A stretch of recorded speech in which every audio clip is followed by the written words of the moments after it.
welcome back to another video, guys. This is going to be part 2 of maybe a 4-part series. We'll see when we get there. Kind of give you guys a little update here. We're working on the tune. Come to find out, APR actually doesn't offer a TT420 Stage 3 tune for the TTS, or at least this TTS ECU box code, is what I'm being told. So we're gonna look into that. Kind of in contact with them right now to see if they will make one for this vehicle, so that way if you guys out there decide that you want to do this, you don't have to worry about getting a custom tuner. Now, if they decide not to do it, that's up to them. It's their company, their tunes. You can't fault them for that. If that's the case, what we're actually going to do is we're going to go United Motorsports on the tune, and we're going to get a custom tune done. So that'll be all through United Motorsports. It'll be all done on a dyno. So there will be Mo Pow, baby.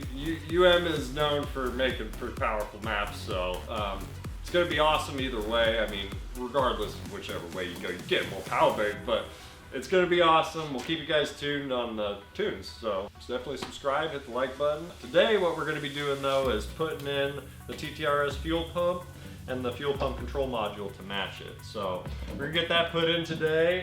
Let's get started. Disabling dad mode. Disabling father mode. So first step here, I already scooted the seats all the way forward. We're going to get the bottom of the back seat out. It clips right in place. If you guys have one of these cars, I'm sure you've had it out before. You can easily take that out to clean underneath it too. It's great. So we'll go ahead and get that out and we'll see you in a minute.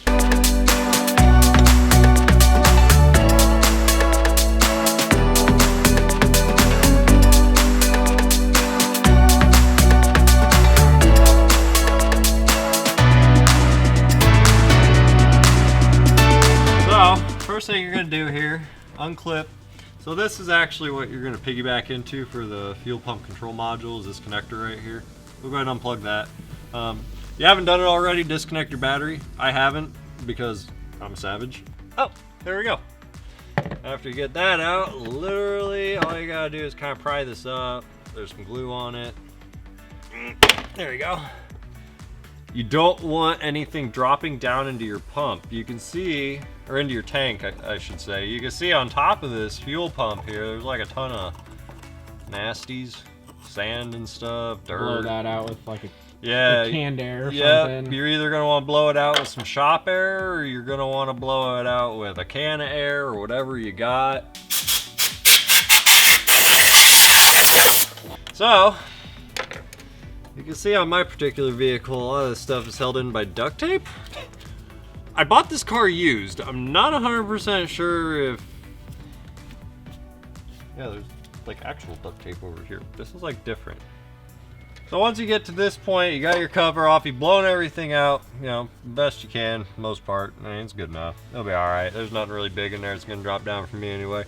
You're gonna go ahead and disconnect your fuel lines. Before you do that, it's always a good idea to go up front under the hood and drain the system of any pressure. You just want to hit the top of that valve and push it in. You can see only a little bit of fuel came out. Now we'll go ahead and disconnect these fuel lines here. Flashlight out here. There's a little button on the side here. This one's probably going to be stupid to hit. Well, hit. And lift it up. Just like that. Full disclosure, I have no idea how this ring comes off. But 99.9% of the fuel pumps like this I've done, that ring has come off with a screwdriver and a hammer. Yay! This is like no room to... Yay! Wow. And just like that. And literally just like that, it pops right off. We're gonna go ahead and inspect our seal here. Looks good. Pretty okay shape. The hard part here is trying to get a friggin' hand in there so you can squeeze the dang thing. It's full of fuel. Alright, so when you're going to change out fuel pump in these things, This little hose right here that looks really short is actually really short, and it's really hard to reach down in there and squeeze both of these sides from the top and pull that off. I mean, maybe some people have done it, maybe some people have someone with really small hands that can get in there. Well, we couldn't. So we know we're going to be replacing the whole thing, obviously. So what we did instead was we just cut it right about here. So we can, once you get the pump out, you know, you can just give that the old snip. Yeah, that's pretty much it.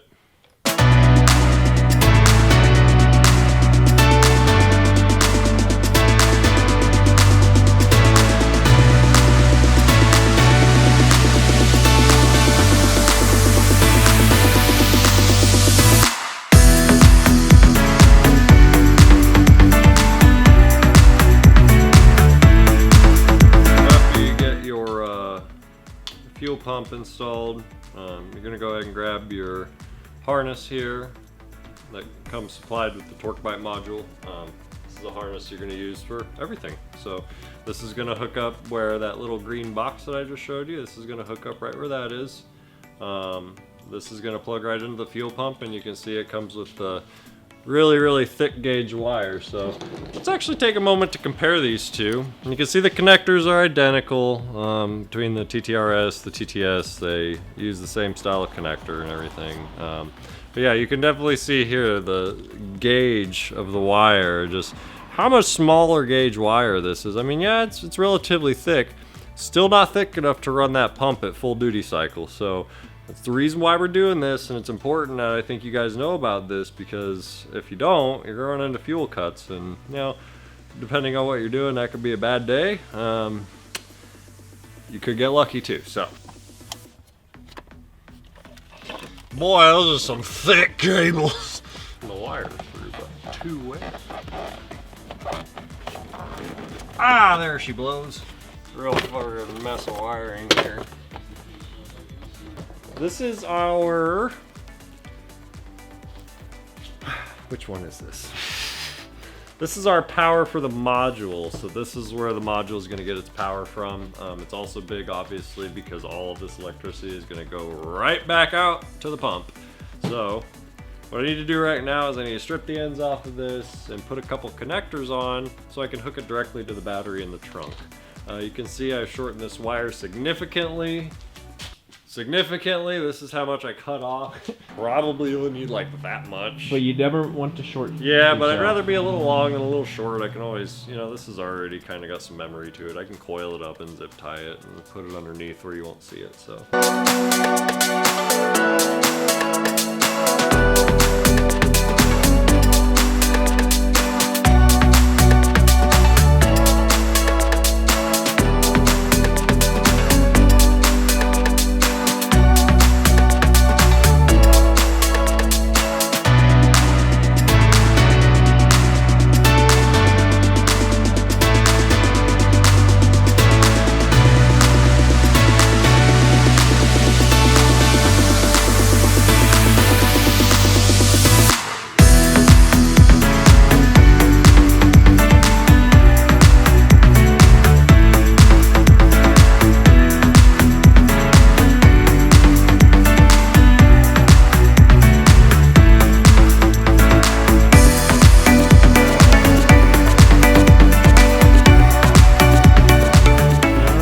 Testing time. Confucius say, car start.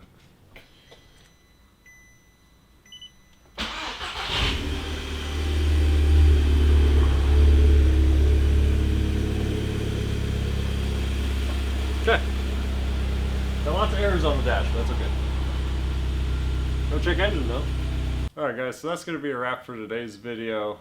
Everything went pretty smooth. Honestly, the most finicky part is getting that stupid pump in there. All them hoses in there trying to disconnect them. It's a nightmare, especially that small one. Honestly, if you can't get that back through there, don't force it, but I would just cut it if you're going to replace the whole thing. Other than that, yeah, everything went really smooth. Fires right up just fine. It truly is a plug-and-play solution, so I highly recommend doing this. You can definitely hear the difference between the regular TTS pump and the TTRS pump. The RS pump is a lot louder. You can really hear it going, so excited to see what's to come. So stay tuned, like, subscribe. Thanks for watching. You see the drip, yeah, I'm fitted up. Hop in my car and the giddy up. Secure the bag, yeah, I get the bus. Pick it up, pick it up, pick it up. You see the drip, yeah, I'm fitted up. Hop in my car and the giddy up.